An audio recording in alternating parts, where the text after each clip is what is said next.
যিনি নিয়ম অনুসারে সংকীর্তন পিতা ভগবান শ্রীকৃষ্ণ চৈতন্য মহাপ্রভু, তাকে আমরা এই হরিবাসরে আহ্বান জানিয়ে লীলাটিকে শুরু করব। গৌড়ে লোরে সোনার নদিয়ায়, ধ্বনি শঙ্খ ধ্বনি শব্দ শোনা যায় আমাদের গৌড়ে লোরে। আমাদের গৌড়ে লোরে সোনার নদিয়ায়, হলুদ ধ্বনি শঙ্খ ধ্বনি শব্দ শোনা যায় আমাদের গৌড়ে লোরে। গৌড়ে লোরে সোনার নদিয়ায়, ধ্বনি শঙ্খ ধ্বনি শব্দ শোনা যায় আমাদের গৌড়ে লোরে। আমাদের গৌড়ে লোরে সোনার নদিয়ায়, হলুদ ধ্বনি শঙ্খ ধ্বনি শব্দ শোনা যায় আমাদের গৌড়ে লোরে। গৌড়ে লোরে সঙ্গে নিতাই এলো রে, গৌড়ে লোরে সঙ্গে নিতাই এলো রে। গৌড়ে লোরে সঙ্গে নিতাই এলো রে। গৌড়ে লোরে সঙ্গে নিতাই এলো রে। এলো রে সোনার নদিয়ায়, শঙ্খ ধ্বনি শব্দ শোনা যায় আমাদের গৌড়ে লোরে। আমাদের গৌড়ে লোরে সোনার নদিয়ায়, হলুদ ধ্বনি শঙ্খ ধ্বনি শব্দ শোনা যায় আমাদের গৌড়ে লোরে।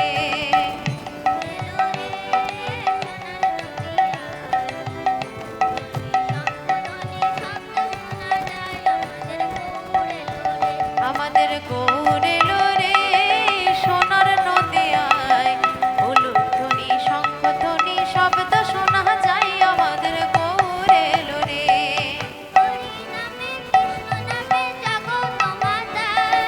হরি নামে কৃষ্ণ নামে জগৎ মাতায়, হরি নামে কৃষ্ণ নামে জগৎ মাতায়।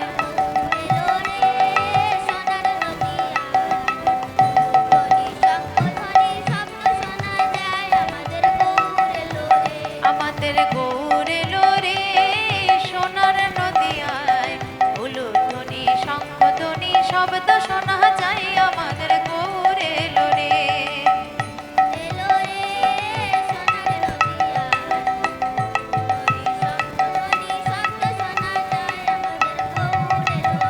আমাদের গৌড়ে লোরে সোনার নদিয়ায়, হলুদ ধ্বনি শঙ্খ ধ্বনি শব্দ শোনা যায় আমাদের গৌড়ে লোরে। শ্রীকৃষ্ণ ধরাধামে 125 বছরে লীলা করেছিল, যার মধ্যে 11 বছর বৃন্দাবন লীলা, 11 বছর মথুরা লীলা এবং 103 বছর দ্বারকা লীলা। তাই আমাদের আজকে আস্বাদনের বিষয়টি হলো ভগবান শ্রীকৃষ্ণের দ্বারকা লীলা, অর্থাৎ প্রভাস যজ্ঞ বা প্রভাস নদীর তীরে রাধা গোবিন্দের মিলন। প্রভাস যজ্ঞ কে করেছিল? ভগবান শ্রীকৃষ্ণ। কোথায় করেছিল? প্রভাস নদীর তীরে। কেন করেছিল? ভক্ত আর ভগবানের পুণ্য বা পুনর্মিলনের প্রত্যাশায়। রাধারানীর মতো বড় ভক্ত আর কে আছে বাবা? তাই প্রভাস নদীর তীরে হয়েছিল রাধা গোবিন্দের মিলন। তাই আজকে আমাদের আস্বাদনের বিষয়টি হলো ভগবান শ্রীকৃষ্ণের প্রভাস যজ্ঞ বা প্রভাস নদীর তীরে রাধা গোবিন্দের মিলন। প্রভাস যজ্ঞ কে করেছিল? ভগবান শ্রীকৃষ্ণ। কোথায় করেছিল? প্রভাস নদীর তীরে। কেন করেছিল? ভক্ত আর ভগবানের পুণ্য বা পুনর্মিলনের প্রত্যাশায়। রাধারানীর মতো বড় ভক্ত আর কে আছে বাবা? এই প্রভাস নদীর তীরে হয়েছিল শত বছর পূর্বে রাধা গোবিন্দের মিলন। তাই আজ ভগবান শ্রীকৃষ্ণ রুক্মিণী আর সত্যভামার মাঝে মহারাজা হয়ে বসে আছে। তাই ভাবটি কেমন? পুরী দ্বারকাতে রুক্মিণী রোশনে সুখেতে আছেন শ্যাম। ওই না পুরী দ্বারকাতে রুক্মিণী রোশনে সুখেতে আছেন শ্যাম। পুরী দ্বারকাতে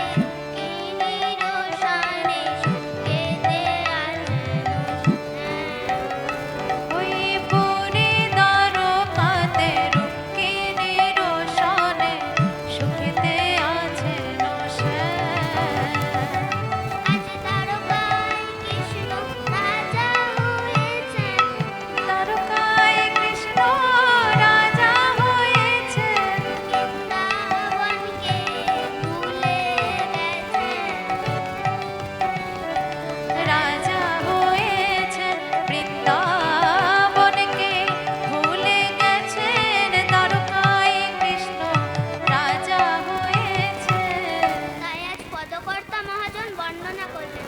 বৃন্দাবনে নাই কৃষ্ণ, মথুরাতে নাই।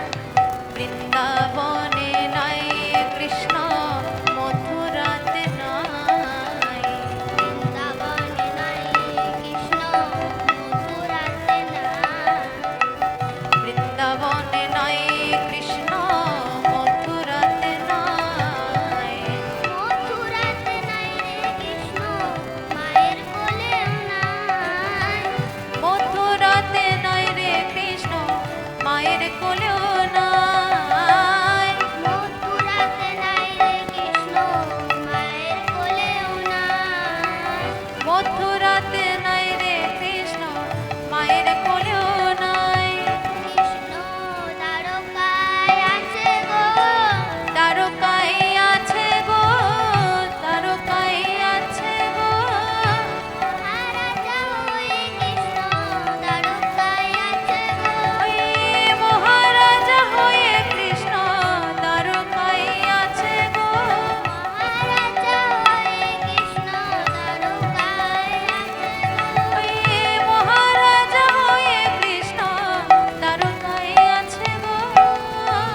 তাই পদকর্তা এদিকে নারদমুনি মনে মনে ভাবলেন, অনেক দিন বৃন্দাবনে যাওয়া হয়নি, একবার বৃন্দাবন থেকে ঘুরে আসি। এদিকে না বৃন্দাবনবাসীর অবস্থা কেমন গো মা?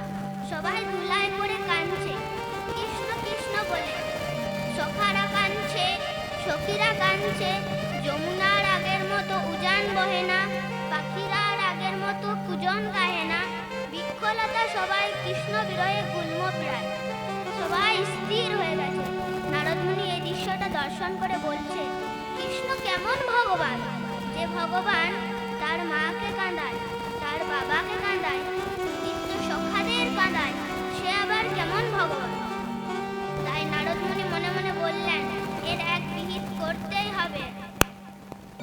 তাই আজ নারদমুনি বৃন্দাবন ছেড়ে দ্বারকায় যাওয়ার সিদ্ধান্ত নিলেন। যেই না বৃন্দাবন ছেড়ে দ্বারকায় যাওয়ার সিদ্ধান্ত নিলেন, অমনি বৃন্দাবনবাসীরা বলে উঠল, নারদমুনি, ও নারদমুনি, তুমি যে বৃন্দাবন ছেড়ে দ্বারকায় যাওয়ার সিদ্ধান্ত নিচ্ছ, তুমি যে দ্বারকায় গেলে সাথে সাথে কৃষ্ণের সাথে দেখা পাবে। কৃষ্ণ তো এখন দ্বারকায় মহারাজা, রুক্মিণী আর সত্য আমার মাঝে বসে আছে, তাই তুমি কি সাথে সাথে কৃষ্ণের সাথে দেখা পাবে? তাই নারদমুনি বলে উঠল, আমার কাছে এক এমন মহানাম আছে, যে মহানামটি যদি আমি দ্বারকায় অট্টালিকার বহির্দ্বারে যদি আমি গাইতে পারি, আমাকে নয় বরং কৃষ্ণই আসবে আমার সাথে দেখা করতে। আর সেই মহানামটি হলো রাধা নাম মন্ত্র। তাই আজ তার বীণাকে বলে উঠছে, বীণা, ও বীণা, ওরে বীণা, একবার বাজ রে বীণা, বাজ রে বীণা, বাজ রে বীণা। একবার বাজ রে বীণা। রাধে রাধে রাধে বলে বাজ রে বীণা। রাধে রাধে রাধে বলে আমার বীণা বাজ রে বীণা। রাধে বলে আমার বীণা বাজ রে বীণা। নারদ কি কখনো রাধা নাম করেছে? তাই আজ নারদের বীণারও রাধা নাম করা সুর তোলা নেই। তাই আজ নারদের বীণাকে যতবারই বলছে, বল বীণা, রাধে রাধে। নারায়ণ নারায়ণ। আজ তার বীণা ততবারই বলছে, নারায়ণ নারায়ণ।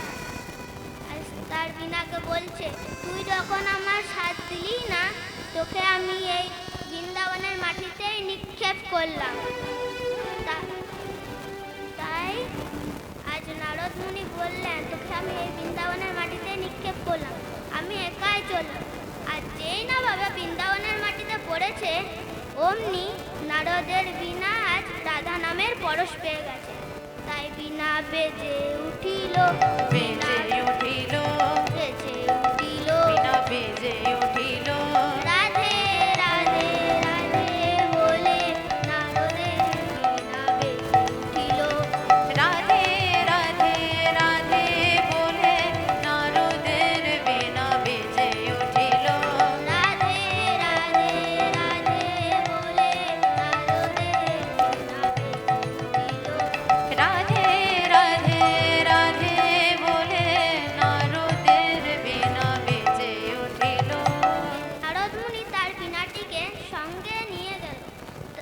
দ্বারকার উদ্দেশ্যে। যেই না দ্বারকা এলো, দ্বারকার অট্টালিকার বহির দ্বারে জোরে জোরে রাধা নাম করলো।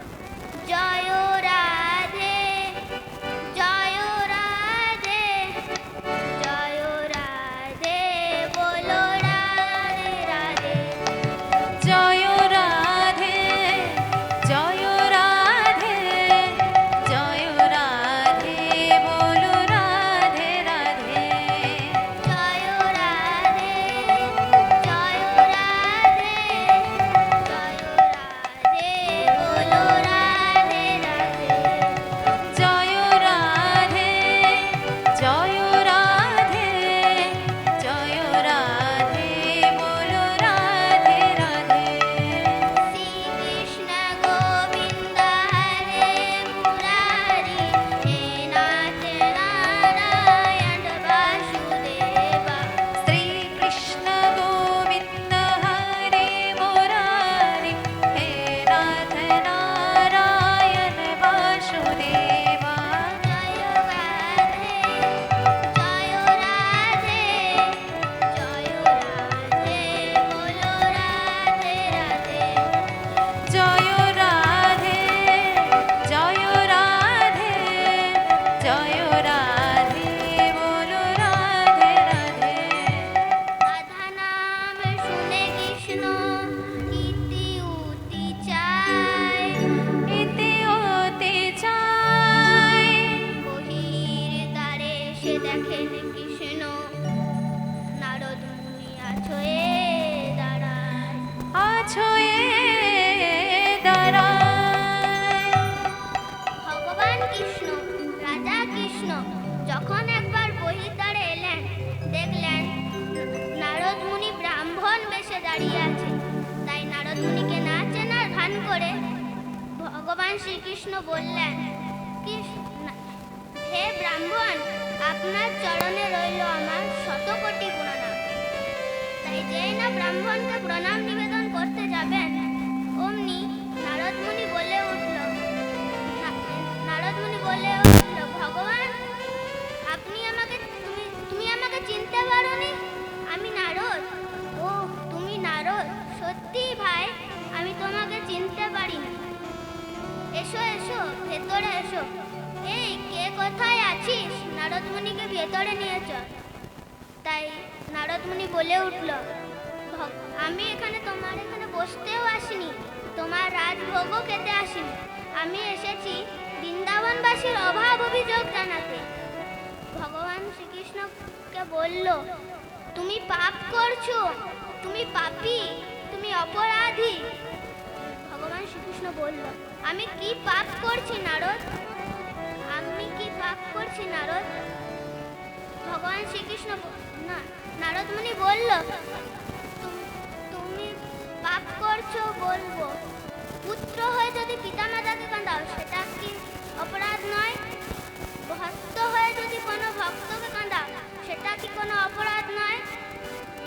বন্ধু হয়ে যদি কোনো বন্ধুকে কাঁদাও সেটা কি অপরাধ নয়? তাই আজ ভগবান শ্রীকৃষ্ণ বলল, তুমি ঠিকই বলেছ নারদ, আমি তোমার বিচারে পাপ করছি, আমি পাপী।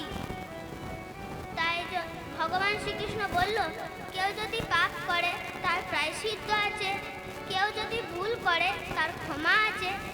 তাই বলো নারদ, কি করলে আমি এই পাপ থেকে রক্ষা পাবো? তাই নারদ মুনি বলল, তোমাকে প্রভাসের তীরে প্রভাস যজ্ঞ করতে হবে। আর সেই যজ্ঞটির নাম কি জানো?